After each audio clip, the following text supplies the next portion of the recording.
Welcome, everyone. This is Pine Needles, and you're listening to LOTRO Players News, where we take a look at the latest news in LOTRO and here at LOTRO Players. And this week we have with us Sanswinda Hello. and Krister. Hello. Hello, everyone. You ready for the news for this week? Bring it. Yeah, give it to me. Nope. But I guess we may as well hear it. We might as well hear. Yes, Sans is waiting in trepidation as to what the news is. We had another Bulwer update this week for another test on Bulwer 33.2 beta number 2, where they were continuing along with their class updates. For burglars, mounted combat critical hits will now correctly open the critical skill chain. I guess I didn't realize the burglars had a critical skill chain while mounted. And fixed gambler surprise strike not multiplying properly with damaging gambits damage. Damaging gambles, not gambits. Too much of a warden. I'm thinking gambits instead of gambles. Yes. For the captain, noble mark range is no longer reduced by venomous haze. I'm sure you're happy about that, Krister. Yes, that fills me with joy. You're wondering what's venomous haze? Yeah. That might be something out in the moors or something like that. I can't think of what venomous haze is. Incoming healing debuffs. Incoming healing debuffs applied by players now stack with one another. Unique debuffs will not stack with themselves. This applies to all classes. And some incoming healing debuffs have been reduced in potency.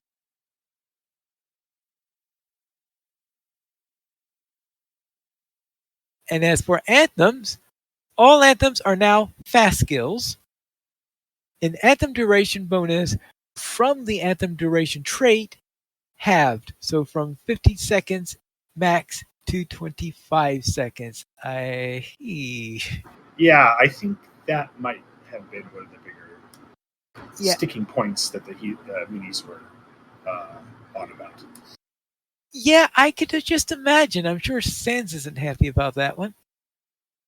But now, from what I understand, you can get 5 anthems up at once now, but they all have a significant bigger cooldown. Is that understanding it right, Sans? I'm not sure. I didn't get on to test it. How I do you wanted get 5 to, but up? work was crazy. Oh, how do you get 5 up? Is it because they're fast skills now? I think so. Yeah, I think that's the logic behind it. So I believe maybe it was you can get more anthems up. However, the cooldowns are greater. So maybe the intent was to have it all balance out, where you technically are having 3 anthems up at any time. It's just that things are on timeout, cooldown. And you have to wait. Maybe that's just pure speculation, partly. All right.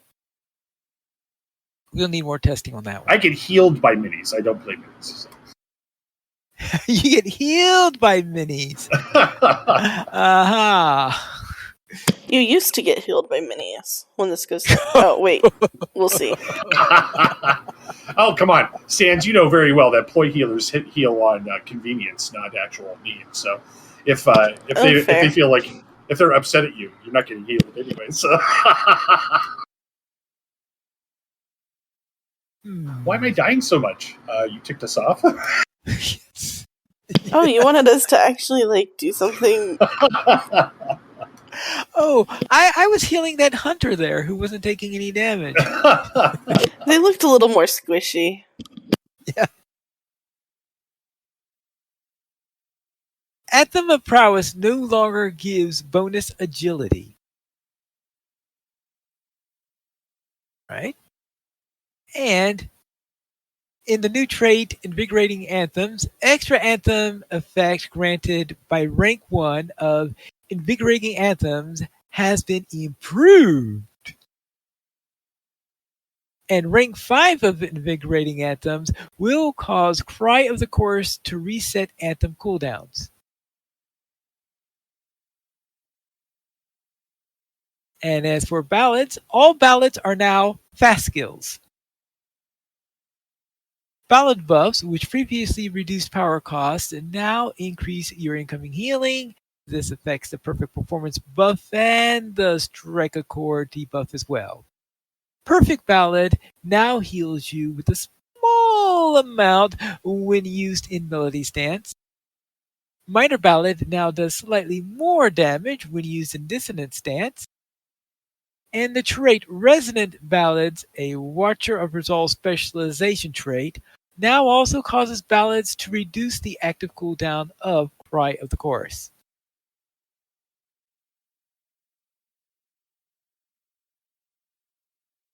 Okay. And for other skills, Cry of the Chorus silence immunity reduced to 10 seconds duration.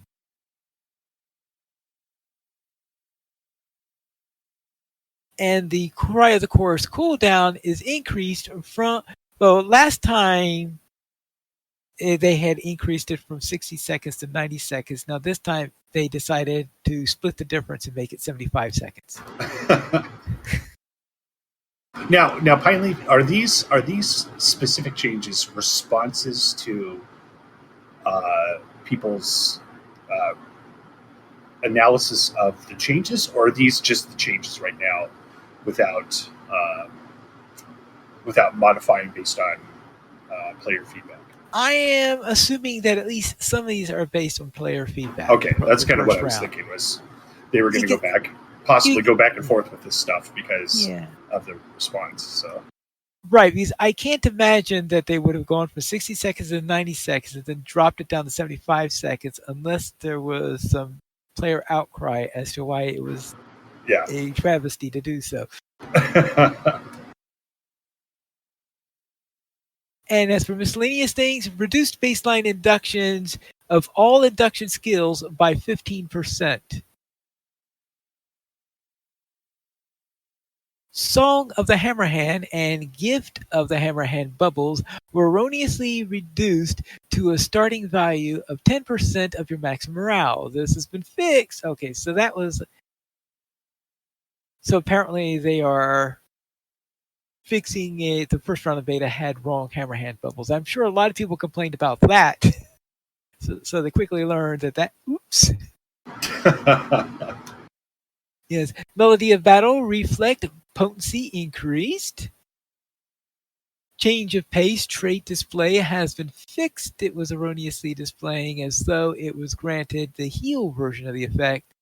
Updated the trait and skill tooltips for improved story of courage to accurately reflect how the trait and skills function. Looks like that's just fixing things over the first time around.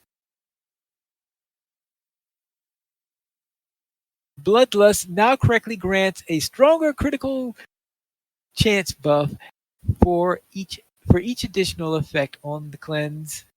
And disarm is once again immediate.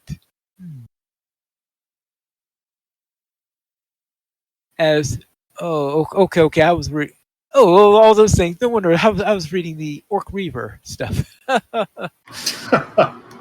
I was like, why does that all sound weird? Because that was the idiot Orc Reaver. All right, so I did say I was going to avoid the monster play stuff until it was all finished, since I'm sure that was going to go through at least 5 iterations before they're done. And let's see. And as for miscellaneous, stout axes now can hold chickens correctly. How were they holding them before? I suppose I want that on a T-shirt. I suppose we could try doing North Cotton Farm with the stout axe and see what they were doing. All right, sir. These changes totally destroyed my class. This change is ridiculous, and I cannot hold a chicken properly. Okay, you need to address that right now. The That heave is awesome. Yes. Sorry. The heave emote will now display properly on a female stout axe dwarf. Landscape textures in Osnubazar were fuzzy, and now they are not. So they got rid of some fuzz then. And the Rambling Rover title is now displays properly in German. Clicking on pips in the reward track will now zoom the display to the selected milestone. I would really love to see that one in action. That means that we can finally have a fast way to get to the most recent item on the rewards track. And the hotkey for the rewards track can now be remapped. And the bestowal text for the Glooming Tarn quest unsafe passage now displays properly in German. So that is what we have for round 2. Now they said that Cordovan said he expects this to be released in a few weeks. A few weeks? I'm thinking then that he means a few weeks. If you take that literally, means the end of September. Uh-huh. So that means that he's expecting this to come out around the end of September. Now, we're expecting to see the first round of beta for the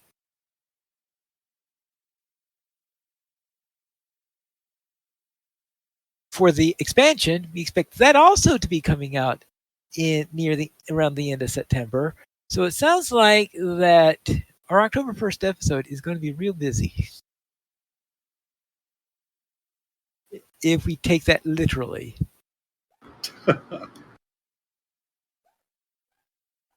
Excellent. We'll have plenty to talk about. We'll have plenty to talk about that week on how we're doing with our Hobbit minstrels and what we think about the pre-orders that are pre-order offers. On top of that, there was also a Q&A session with Orion. And we do have a link in the show notes to the YouTube video where you listen to the whole 90 minutes of this, where he goes around and answers a plethora of questions from the viewers, or at least the ones that he's allowed to answer. And Weird Jedi created a transcript of this, more like, I guess, a summary on this, where he talks about the various things that are in there.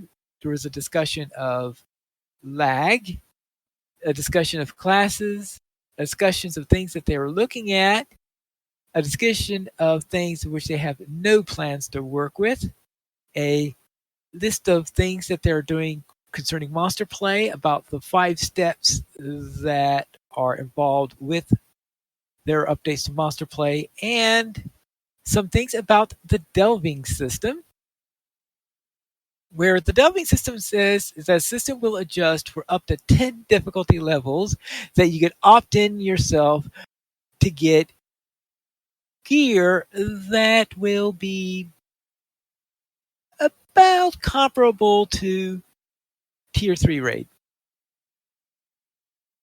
Oh, okay. Yeah. Now, that would be, of course, Tier 3 raid type here would be for 10 delving difficulty levels. And I suspect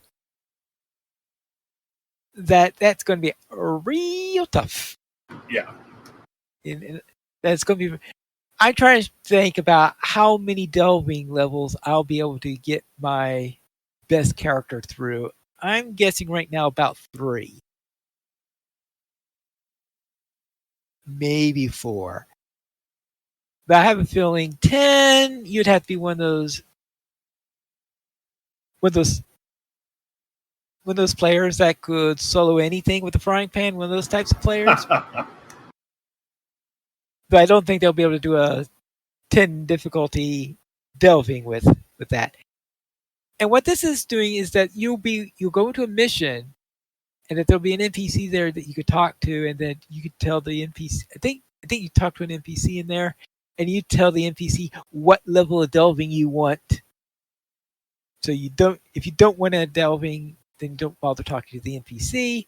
And if you want to up the difficulty, dial it up to, well, I guess if you call the base level 1, then 10 difficulty levels on top of that will mean the highest would be dialing it up to 11, right? Oh, they have to get Spinal Tap to say this one goes to 11. Yes.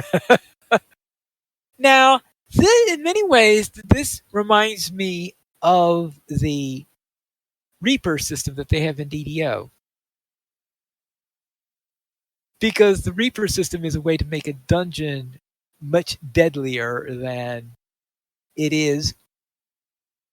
Now, those when they're dungeons, they have normal, hard, epic, and then on top of that, they have 10 levels of Reaper.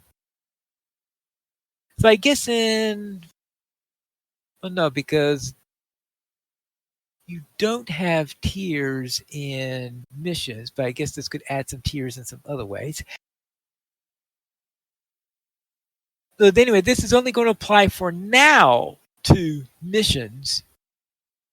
And it's first going to apply to the missions that are being introduced with the expansion. The idea there is first they'll do those missions in there and have them with the delvings. Then they could see how the system works and see how everything works. These missions are going to be designed with the idea of working with the delving system.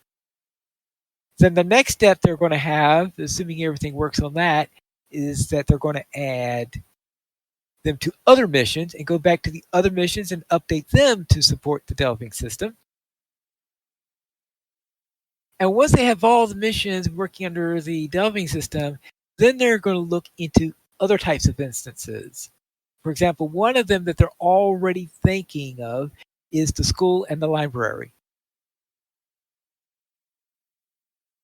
And seeing how yeah.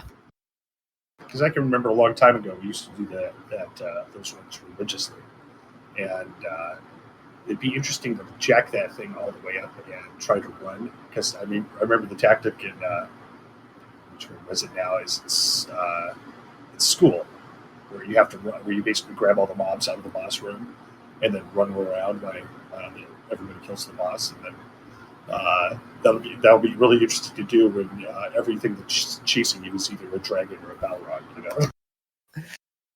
Yeah, there seems to be a lot of kiting in those two because while I don't yeah. think I heard about that, I think you might have introduced me to the concept of clearing out the room that way. Because that's something similar to what people do with the birds. Yep, that's exactly it. There's a lot of running in both of those.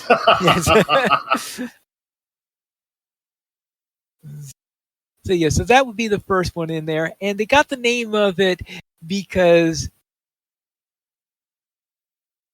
you're delving too deeply, let's just say. So the idea is that it's more difficult because you delve too deeply. So that's why they decided to call them delvings. And that also created a little bit of confusion and wording in there because there's an area in the End Wars, I guess it's called the delving. And so there were a couple of times where he was talking about that area of the End Wars, and he's saying that area is going to be shutting down soon and getting a construction sign put up. Didn't they do something similar to that with the delving a few years back? Yeah, but that was when they turned all that stuff into timeshares. So,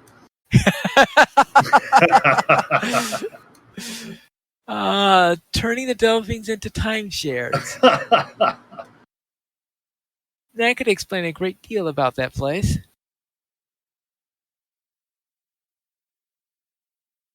So yes. Now the delving system will start at level 140 and won't be available immediately on legendary servers.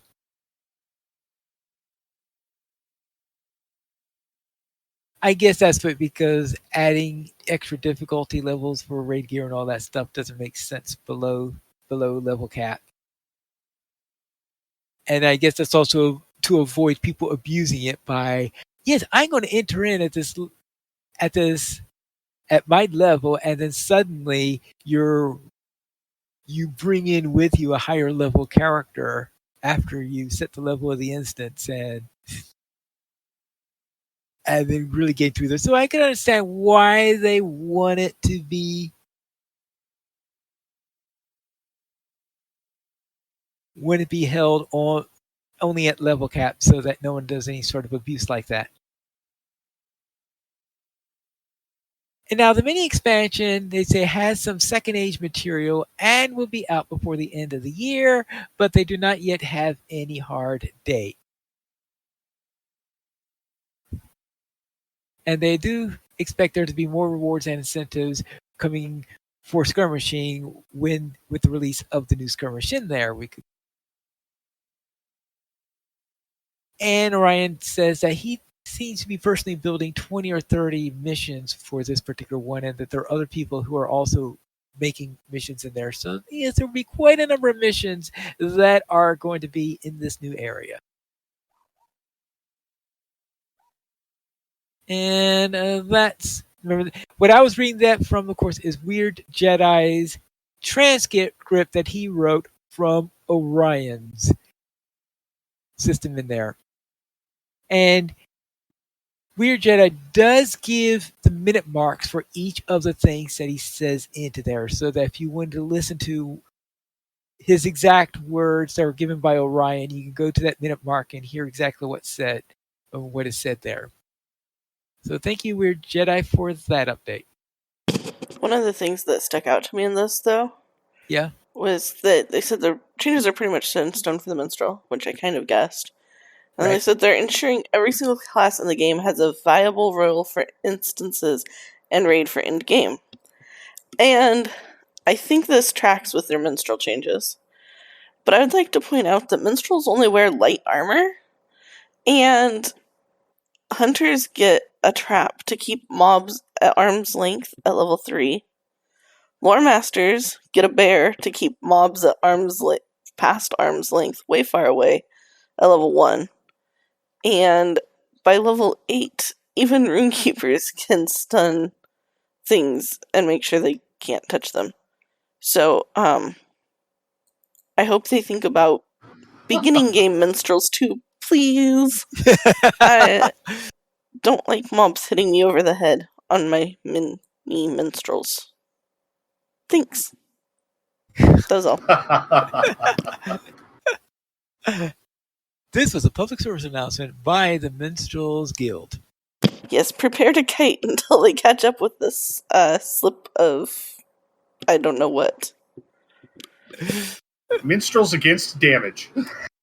Minstrels against damage. I mean, I'd join that guild with my minstrel.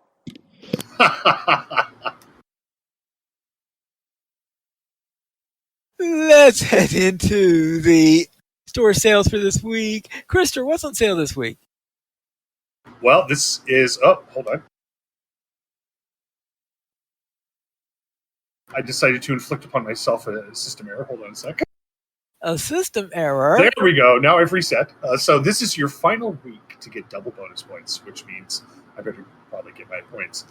Get twice the bonus points for in the LOTRO store through September 11th. You can unleash your potential, get 30% off loot box keys, universal solvents, universal morale and power potions, deed boosts, and that is through September 15th. And then the weekly coupon is for a free 10% run speed boost, and the coupon code is Make Haste, all one word, and that again is now through September 15th. Thank you, Krister. So let's head into our site news, where we have another C Community highlight from Squirrel, who this week goes through various game system guides that he has. So the first one he talks about is A Voice of the Rings, which is a YouTube series started in the last 2 years. And currently, the guides list nearly 150 videos ranging from account types and what server to choose to more advanced combat tactics and you might be aware of as a returning or new player. And Bjorman has YouTube Shorts as a new longer form video, but most of his guides are now YouTube Shorts. Quick, short, and compact. Great for some guides that don't need a 20-minute video, such as emotes, targeting, or small news updates. And the one that is linked on there is one of those longer ones, which is on the auction house. And Gamer Reverie is well written in a time that even any written guide is becoming a rare sight. The LOTRO site has fallen to the wayside a bit, but still 60 articles on larger and also not often touched parts of LOTRO, such as reflecting pools and class quests. And LOTRO Basics, while a class guides are starting to wear out a bit and with more recent changes, all is dated and laid out in a very extensive overview that's easy to navigate and to browse. And of course, we have LOTRO Wiki, the community updated in the classic wiki style. So this is probably one of your first areas to go in order to check for anything that you might be looking for. So those are the ones that are currently being kept up to date. He also decided to mention a few things that contain outdated information, some older websites, so that if you go there, you'll be warned that the information might not be the most up to date. And the first of these is alakazam.com, that wiki in there, and I checked that just before the show. And yes, I see what he means by a little bit out of date because in here it's Like still, pre trait lines out of date, or well, it was this way. It gives it lists the developer as Turbine. see, uh So yeah, so it's been a while since they have updated that site, I would presume.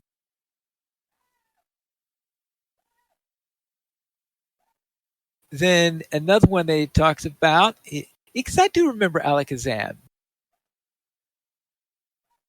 So the second one that he talks about are the on the forums where they have the player created guides and FAQs. This is a forum post that shows a large number of guides in there, and a number of those are also a bit on the older side. And then there was a over here at Locho Players Critter's Guide to Minimal VIP for Max Results, an excellent example of outdated information that still looks true but is wrong in many important places. Now, you got to remember is that Critter's Guide was done by squirrels, so you're essentially getting the. So he's seeing even some of his old guides are a little bit on the dated side.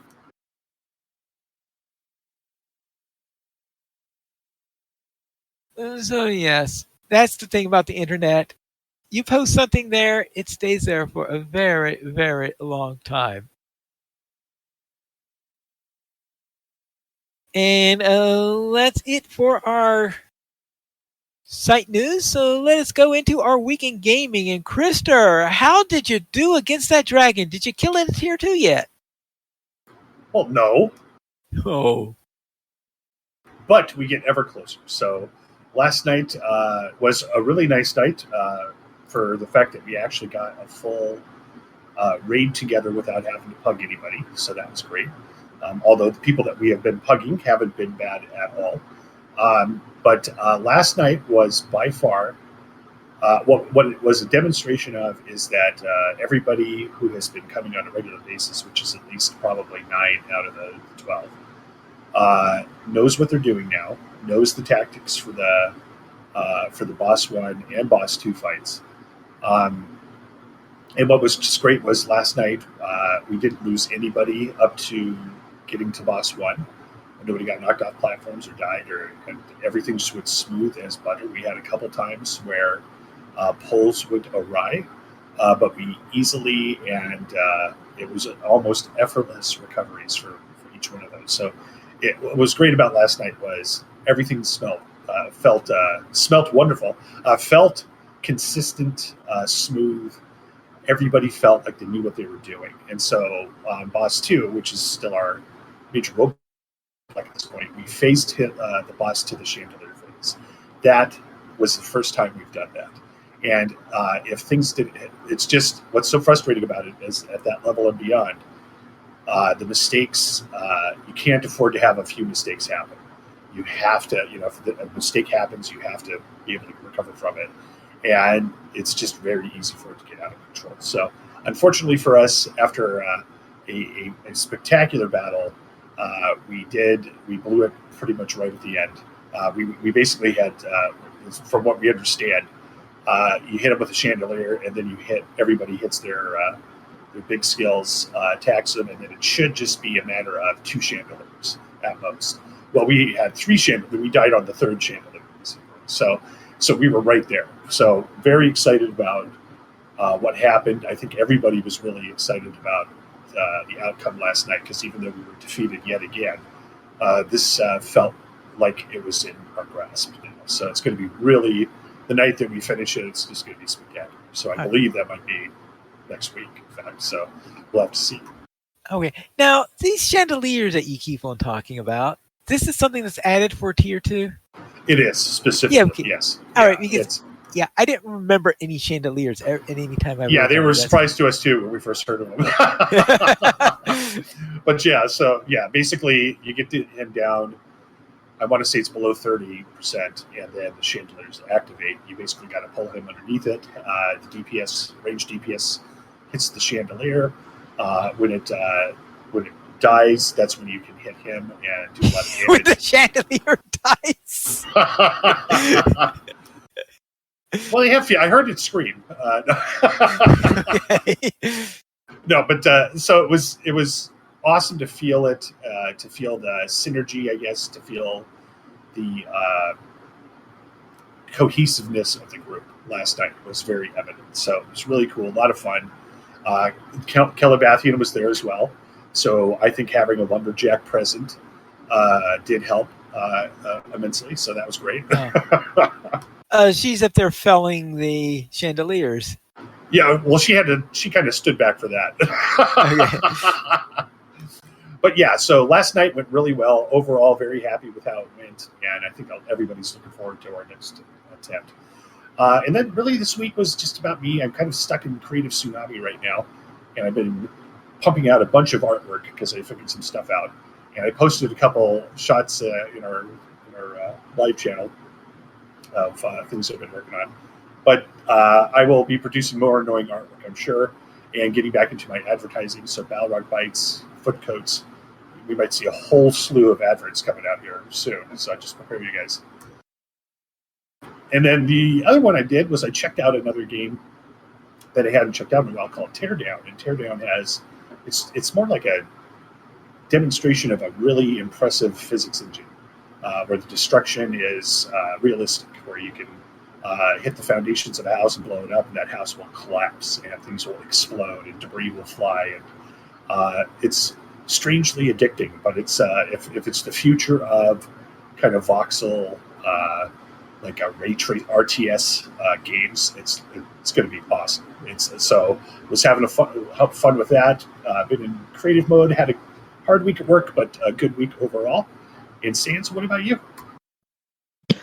Well, I looked at my allies again on Sanswinda and was looking through what it would take to get them up to actually like 140 stuff, and that was very, very sad. So I rolled a new mini and a new hunter on Shadowfax last weekend, and I noticed that my mini was instantly much better at level 70 when occasionally an enemy would be stunned before reaching her. And my hunter was happy once they got their trap and could keep enemies from reaching them. So that was fun. Neither are very high level, both around level 9. But yeah, it was kind of fun to just run around, and ran with Guer and Louis for a little bit, which was also fun. So it was a pretty good wrap up to the weekend, and then had a crazy week at work. So that was about all I got done. How was your week, Pineleaf? And I'll begin with Laurelin, where my Laurelin Warden ran many Elder Slave missions, and I managed to get to level 131. So that means I've made my first little tentative steps into Gundabad. So I have a chance to see what's inside on there. I know I've done that on a few wardens already in here. This is sort of making an effort to see how many wardens I can get on different servers, how many versions of Pine Leaf XC specifically I can get to level cap on the various servers in there. Yes, right now I've already have at cap one on Landrevold, the one on Crick Hollow, and the one on Arkenstone. So now I'm working on the one that's on Laurelin. And I suspect that I will be working on the one on Evernight after that. So I'm guessing I'll have about 5 done on there because I suspect it'll take me a while before I get the ones on Brandy or Gladden up to there. Pine Leaf, are you trying to fulfill some prophecy or something? Is there like a, if you get 100 full strength Pine Leafs together at once, it forms an Ultra Pine Leaf? Well, I'm not too sure what will happen if we got 100 Pine Leafs together. Oh, that'd be total, that'd be just economic, societal collapse, wouldn't it? I mean, Well, fortunately, the servers have this protection that you can only have one character of each name. they were very wise when they set those servers up. Yes, you see the wisdom of their decision. Then I also created a new series that's going to be highlighting a Guardian. So the idea there is I'm going to test out a Guardian. I'm using the theme of a Guardian in Breland. So I'll be emphasizing just anything that has to do relating to the Bree area and all that stuff. And I decided I was going to do this as a bridge until the release of the next expansion, where I will be going into the new zone on that. And I haven't really done, I think, a serious Guardian series before, so I thought, all right, this is a good time to do that, because I know that when the expansion comes out, I will be doing a Lore Master series with the Hobbit Lore Master going through the new zones and all that stuff. So let's work on the Guardian for the now, and maybe, just maybe, I have some inkling as to how the character operates by the time I'm finished. I know that's asking for much. In ESO, I finally reached cap with the Undaunted skill tree. Yay! What'd you get? Well, nothing, of course, but yeah, I know. I reached cap with the Undaunted, and all I got was this lousy T-shirt, right? So, anyway, I finally managed to get all the way up to cap on there. And it had to be done in the slowest way possible because I might have done one, maybe two, try whatever they call them in there, where you, yeah, I forgot what their word for when you do a dungeon.